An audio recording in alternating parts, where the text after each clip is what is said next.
میرے دوستو، روحانی بیماریاں جو ہیں ان سے بچنے کا، ان سے شفا یابی کا اہتمام، یعنی فکر ہونی چاہیے ہر انسان کو کہ میری روحانی بیماریاں جو ہیں وہ دور ہو جائیں۔ تو روحانی بیماریوں میں سب سے بڑی اور سب سے بری اور سب سے خطرناک جو بیماری ہے وہ ہے تکبر۔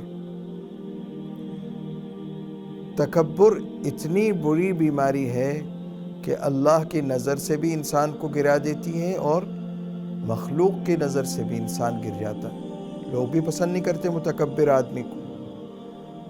متکبر انسان اپنی نظروں میں بہت اونچا ہوتا ہے، لیکن اللہ کی نظر میں اور انسانوں کی نظر میں اچھا نہیں ہوتا۔ جبکہ جو آدمی جس میں تواضع ہو، انکساری ہو، محبت ہو، الفت ہو، وہ آدمی اس کو ہر ایک پسند کرتا ہے، اور جو ایک بار ملاقات کرے اس کی تمنا ہوتی ہے کہ بار بار ملاقات ہوتی رہے۔ اخلاق ایسی چیز ہے۔ تو تکبر کس چیز کا نام ہے؟ جب حضور علیہ الصلاۃ والسلام نے ارشاد فرمایا لا يدخل الجنة من كان في قلبه مثقال حبة من کبر، کہ جس کے دل میں رائی کے دانے کے برابر بھی یا ذرے کے برابر بھی کبر ہوگا، وہ جنت میں داخل نہ ہوگا۔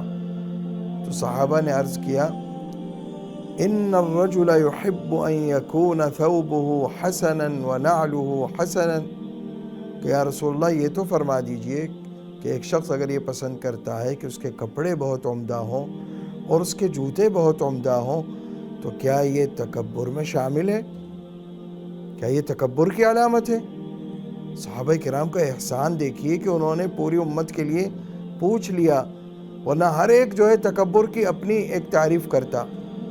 کسی کے نزدیک اچھے کپڑے پہننا تکبر میں شامل ہوتا، کسی کے نزدیک قیمتی اور ایکسپینسو چیزوں کا استعمال جو ہے وہ تکبر میں شامل ہوتا۔ کوئی اپنی اپنی تعریف کرتا ہر ایک۔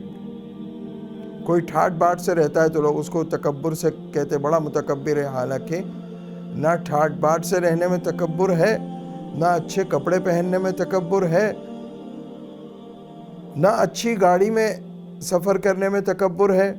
حضور صلی اللہ علیہ وسلم نے فرمایا ان اللہ جمیل یحب الجمال، اللہ تو خوب ہے اور خوبی کو پسند فرماتا ہے۔ عمدہ کپڑے، عمدہ لباس، عمدہ چیزیں تو اللہ کو ناپسند نہیں ہیں۔ یہ تکبر کی علامت نہیں ہے۔ تکبر کیا ہے؟ فرمایا الکبر بطر الحق وغمص الناس، فرمایا تکبر کی دو علامتیں بتا رہا ہوں، یاد رکھنا۔ ایک تو حق بات کو ٹھکرانا، کبھی اپنی غلطی نہیں مانتا تکبر والا۔ بعض لوگ نمازی پرہیزگار ہوتے ہیں لیکن اپنی غلطی زندگی میں کبھی اپنی غلطی نہیں مانتے، غلطی کر کے بھی کبھی نہیں مانتے کہ غلطی ہو گئی۔ ان کو اتنا تکبر ہوتا ہے کہ یہ لفظ ان کی زبان پہ کبھی نہیں آ سکتا کہ مجھ سے غلطی ہوئی۔ یہ تکبر کی پہلی علامت ہے۔ دوسری علامت فرمایا غمص الناس، لوگوں کو حقیر جانتا ہے، لوگوں کو حقیر جانتا ہے، جبکہ کس کا کیا مقام ہے یہ تو آخرت میں پتہ چلے گا۔ ہمیں حق نہیں ہے کہ ہم کسی کو حقیر جانیں، ٹھیک ہے؟ دو علامتیں بتا دی۔ اب انسان پھٹے پرانے کپڑے پہن کے بھی متکبر ہو سکتا ہے، کوئی انسان فٹ پاتھ پہ بیٹھ کے بھی متکبر ہو سکتا ہے، اور ایک انسان عالی شان محل میں بیٹھ کر بھی متواضع ہو سکتا ہے۔ تواضع اور تکبر کا تعلق دل کی کیفیت سے ہے۔ تواضع اور تکبر کا تعلق دل کی کیفیت سے ہے، جی، کپڑوں سے نہیں ہے، استعمال کی چیزوں سے نہیں ہے۔ اس لیے دوسری جو بیماری ہے وہ ہے حسد۔ یہ بہت بری بیماری ہے۔ یہ بھی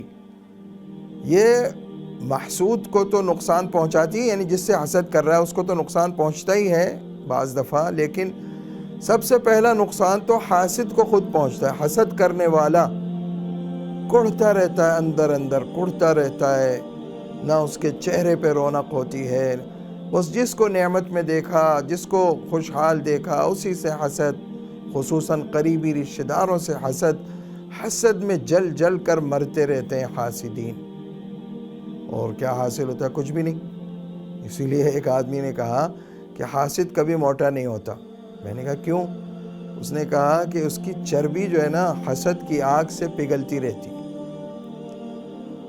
تو یہ تو خیر ایسی ایک مزاح کی بات تھی، حقیقت یہ ہے کہ واقعی جو حاسد ہوتا ہے اس کی صحت کبھی اچھی نہیں ہوتی۔ جب دیکھو گے اس کی صحت، یعنی خاص طور پہ ذہنی صحت، نفسیاتی صحت، روحانی صحت تباہ ہو جاتی۔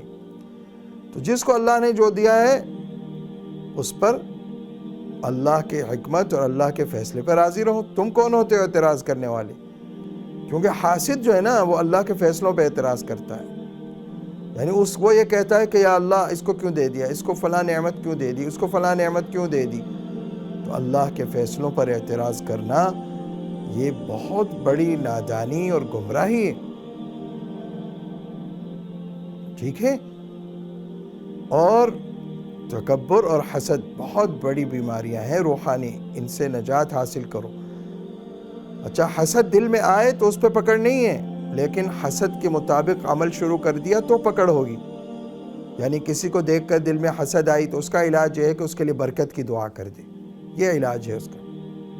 باقی دل میں حسد آئی تو اللہ پکڑ نہیں کرے گا، لیکن اگر تم نے اس کی برائیاں شروع کر دی، لوگوں کی نظروں میں اس کو نیچا دکھانے کے لیے حسد کی وجہ سے اس کی برائیاں شروع کر دی، مقصد یہ تمہارا کہ تمہیں پسند نہیں آیا کہ اللہ نے اس کو مقام دیا، مرتبہ دیا، تو تم جو ہو جل جل کے مر رہے ہو،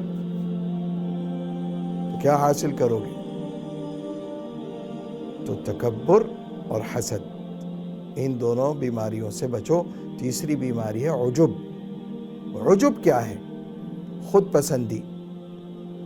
اس میں انسان چاہے دوسروں کو حقیر نہ بھی جانے، لیکن اپنے بارے میں اپنے آپ کو بہت اعلیٰ اور اونچ مقام اور اعلیٰ مقام کا سمجھتا ہے، جبکہ یہ فیصلہ آخرت میں ہوگا۔ اللہ تعالیٰ جب سب اللہ کے سامنے پیش ہوں گے، وہاں اللہ تعالیٰ فیصلہ فرمائے گا کس کا کیا مقام ہے۔ ہمیں تو اللہ سے ڈرتے رہنا چاہیے اور معافی مانگتے رہنا چاہیے۔ وآخر دعوانا الحمدللہ رب العالمین۔